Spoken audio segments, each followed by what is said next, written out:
အားလုံးပဲမင်္ဂလာပါဗျကျွန်တော်ဒီနေ့unboxing လုပ်ပြမယ်ပစ္စည်းလေး3ခုရှိပါတယ်အဲ့ဒါလေးတွေကတော့ Mibro နိုင်လေးတွေပဲဖြစ်ပါတယ်အခုလက်ရှိမှာဈေးနှုန်းတင်းပြီးတော့အရန်ကိုသုံးလို့အဆင်ပြေတယ်ဆိုတော့ Mibro smartwatch လေးတွေအကြောင်းပဲဖြစ်ပါတယ်ဒီဘက်ကဟာလေးကတော့ Mibro A1 မှာဒီကောင်လေးကအခုနောက်ဆုံးထွက်ထားတာလေးပဲဖြစ်ပါတယ်ကျွန်တော်တို့စီမှာဆိုရင်ဒါ9ပေါင်ခွဲ6တောင်းဝန်းကျင်လောက်ပဲရှိရနိုင်လေးပေါ့နော်ပြီးရင်ဒီဘက်ကကောင်လေးကတော့ Mibro ကာလာပါသူက4000ဆန်ဆန်ဒီဇိုင်းကြိုက်တဲ့သူတွေအတွက်အဆင်ပြေတဲ့နိုင်လေးပါဒီကောင်ဆိုလိုက်တာ6တောင်းခွဲဝန်းကျင်ပဲရှိပါတယ်နော်ဒီဟာကတော့လက်ရှိ H1 လူငယ်တွေကြားထဲမှာလုံးဝကိုခက်စားနေတယ် Mibro ရဲ့ smartwatch လေးပဲဖြစ်ပါတယ် AMOLED screen နဲ့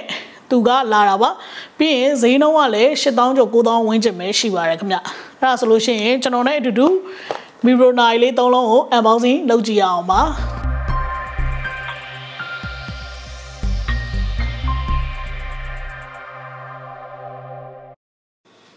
အဲ့ဒါဆိုရင်ကျွန်တော်တို့စပြီးကြည့်အောင်ဒါလေးက Mibro Watch X1 လေးဖြစ်ပါတယ်ဒီဘက်ကဟာလေးကတော့အခုနောက်ဆုံးထွက်ထားတဲ့ Mibro Watch 1လေးပဲဖြစ်ပါတယ်ခင်ဗျဒီကောင်လေးကတော့ Mibro ကာလာပါ4000ဆန်ဆန်ဒီဇိုင်းကြိုက်တဲ့သူတွေအတွက်အရင်အဆင်ပြေတဲ့ဒီဇိုင်းလေးပေါ့နော်โอเคအဲ့ဆိုရင်ကျွန်တော်တို့ခု Mibro ကာလာလေးကနေစပြီးဖောက်ကြည့်ပါမယ်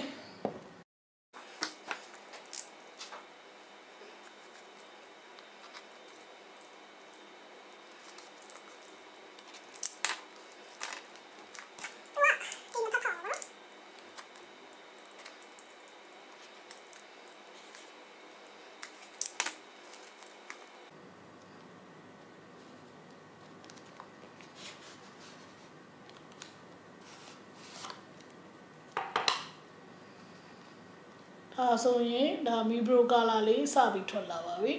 ထွက်လာပြီဆိုတော့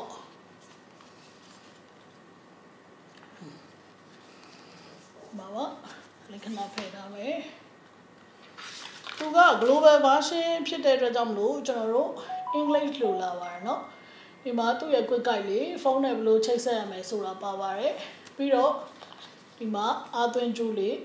ပါပါတယ်ခင်ဗျအဲ့ဆိုရင်ကျွန်တော်တို့ဒါလေးကိုကြည့်အောင်ဒါလေးကတော့ Mibro လေးပဲ Mibro ကာလာလေးပဲဖြစ်ပါတယ်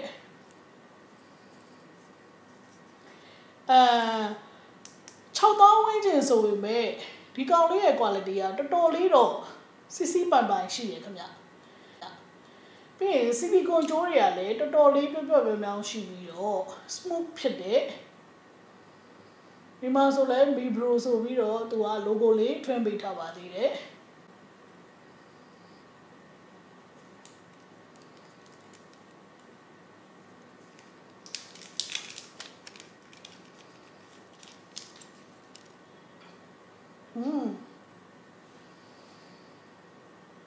သူ့ရဲ့ဒီမှာမြင်ရတဲ့ design ကဒီနားမှာစနစ်369ပေါ့နော်တော်တော်လေးလေးပြမယ်ရှိရယ်ကောင်လေးကဖွင့်ကြည့်မယ်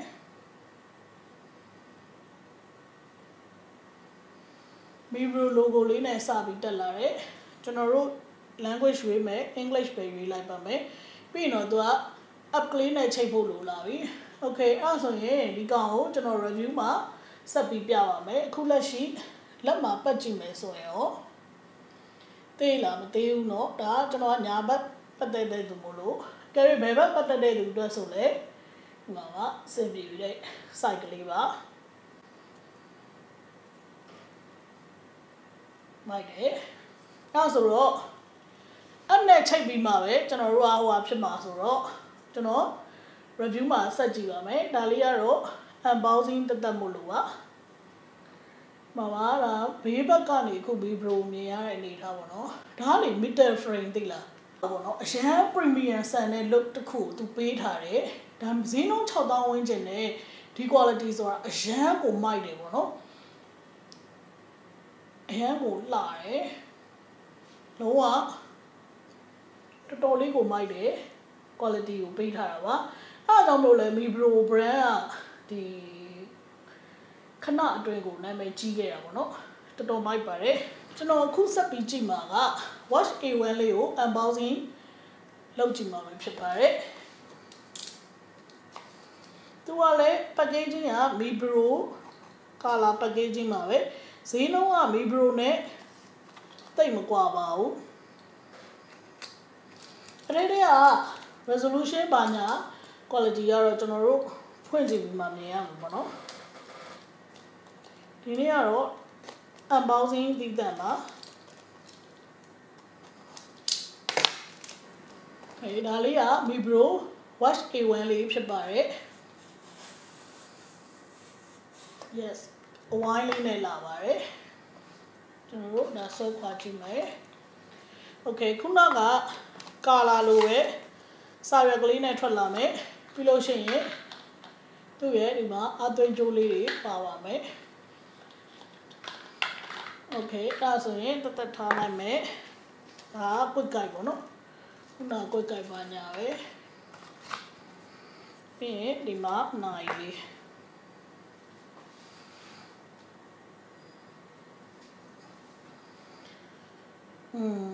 ဒီဟာတော့ခွာရမှာ okay ဒါကျွန်တော်တို့ဒီနေ့ unboxing ဆိုတော့သူ့နိုင် design လေးပဲကျွန်တော်တို့ဆက်ကြည့်အောင်ဒီတစ်ခါဒါလေးကတော့ခုနက color နဲ့ရှင်ရင် color လေးနဲ့ရှင်ရင်တော့သူကနည်းနည်းလေးပိုပေါ့ပါတယ် color ပိုပြီးလေးလေးပင်ပင်ရှိပါတယ်ဒီ A1 လေးကတော့ပိုပြီးပေါ့ပါတယ်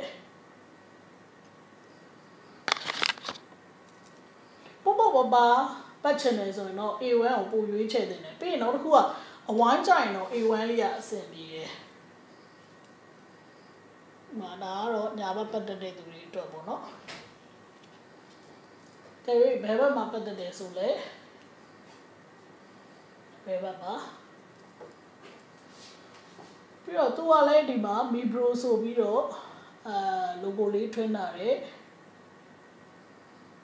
တော်လေးမိုက်ပါတယ်ဒါဒီဘေးမှာ freeware ဆိုပြီးတော့စာရင်းလေးထိုးထားတယ်ခင်ဗျ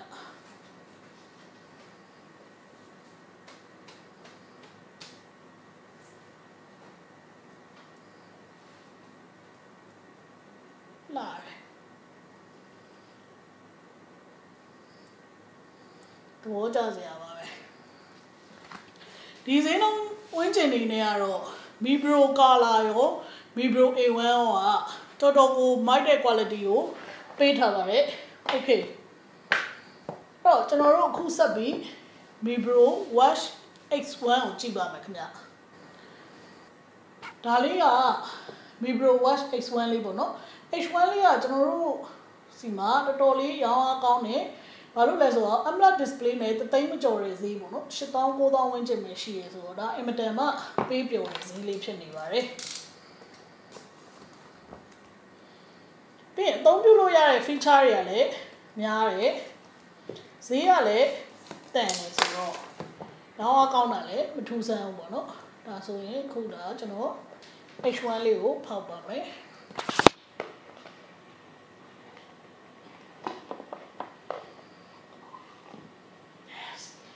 ဒါတော့ထွက်လာခြင်း look လေးပါဆွဲမှာပြီးဖယ်လိုက်မယ်ဆိုရင်တော့သူ့ရဲ့ထုံးစံတိုင်း quick guide လေးတစ်ခုထည့်ပေးထားမယ်ပြီးရင်ဒီဘေးနားမှာအသွင်ကြိုးလေးပါလာပါမယ်ဒီဘေးနားမှာအသွင်ကြိုးလေးMibro ဆိုပြီးတော့ logo လေးနဲ့အသွင်ကြိုးလေးပါလာပါမယ် yes လာ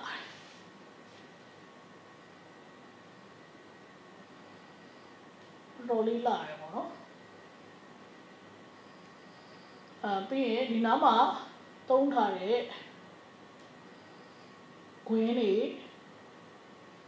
ကျိုးတွေအဆင်ပြေတဲ့မိုက်တဲ့ဆီလီကွန်စထရစ်မိုက်တဲ့ပြီးရင်ဒီကောင်ကလည်းလုံးဝဟိုချစ်မဖြစ်တဲ့ design ပေါ့နော်လုံးဝကိုထွက်နေရတယ်လာပေါ်လာပြီးရတော့ပြီးရင်ဒီဘေးမှာခလုံးနှစ်ခုပါမယ်ဒီမှာ AI watch လို့ရေးထားပါတယ် AI watch လို့ရေးထားတယ်ဒီဘေးမှာတော့ကျွန်တော်တို့ခလုံးနှစ်ခုပါမယ် 5ATM လို့သူရေးထားပါတယ်နော်